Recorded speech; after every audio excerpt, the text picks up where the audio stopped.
La charte de l'aide alimentaire est incontestablement un des acquis majeurs du réseau.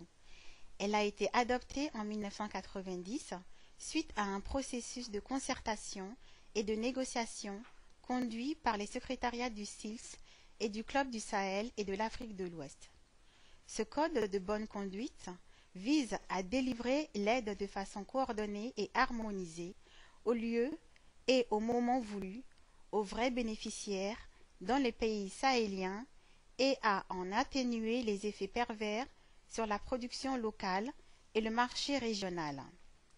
Les évaluations régulières de l'application des principes de la charte permettent d'interpeller les différents acteurs sur le respect des bonnes pratiques en matière d'utilisation de l'aide alimentaire.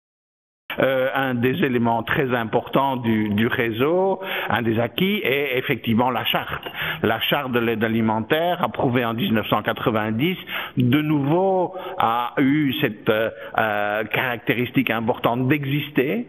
J'ai eu l'occasion de démontrer en 2002, je crois que la charte a plus d'un égard était bien en avant par rapport à la Convention relative à l'aide alimentaire. Cette charte a été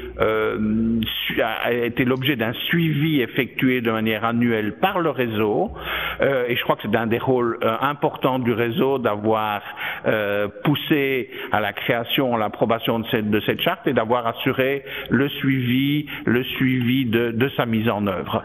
Et dans le cadre de cette charte, on ne peut pas ignorer tout le travail qui a été fait au cours des dernières années pour la mise à jour de cette charte et pour arriver finalement à un document qui est maintenant soumis à la société civile, aux autorités des pays, des gouvernements, aux autorités régionales et aux partenaires et qui reste, je le répète, un élément historique fondamental et la nouvelle charte, le nouveau document, quel qu'il soit, est également fondamental dans ce domaine, dans la mesure où il reflète l'évolution du rôle relatif de l'aide alimentaire et de la sécurité alimentaire. L'aide alimentaire, je l'ai dit, était un des objectifs fondamentaux des bailleurs, un des objectifs des travaux du réseau. La sécurité alimentaire maintenant est devenue l'objectif et n'oublions pas que la sécurité alimentaire, ça n'est pas qu'un concept qu'on essaie d'expliquer, c'est aussi assurer que des femmes et des hommes dans le Sahel ne souffrent pas dans leur corps et dans leur âme de malnutrition et d'insécurité alimentaire. Avant qu'on ait la charte de l'alimentaire que nous avons appelée le code de bonne conduite, les aides alimentaires venaient de n'importe quelle façon. Ce n'est pas que si on ne suit pas, on va aller en prison. C'est un code de bonne conduite en disant, voilà ce qu'il faut faire avant d'agir. Et quand vous agissez, voilà comment il faut agir.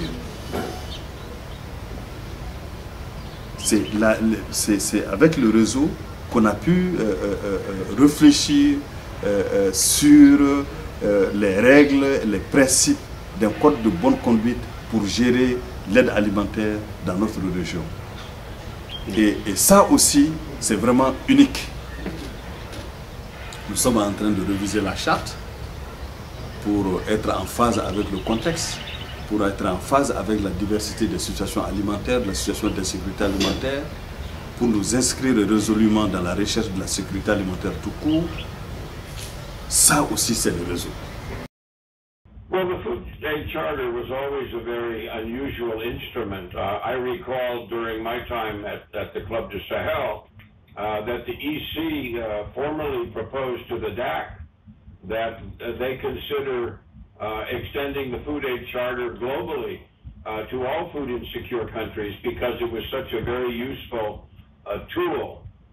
One must remember that the Food Aid Charter was only enforceable by information. In other words, there were some informal evaluations that were done, but there was no enforcement mechanism if the Food Aid Charter, the principles that it contained, were violated either by Sahelian countries or by donor countries.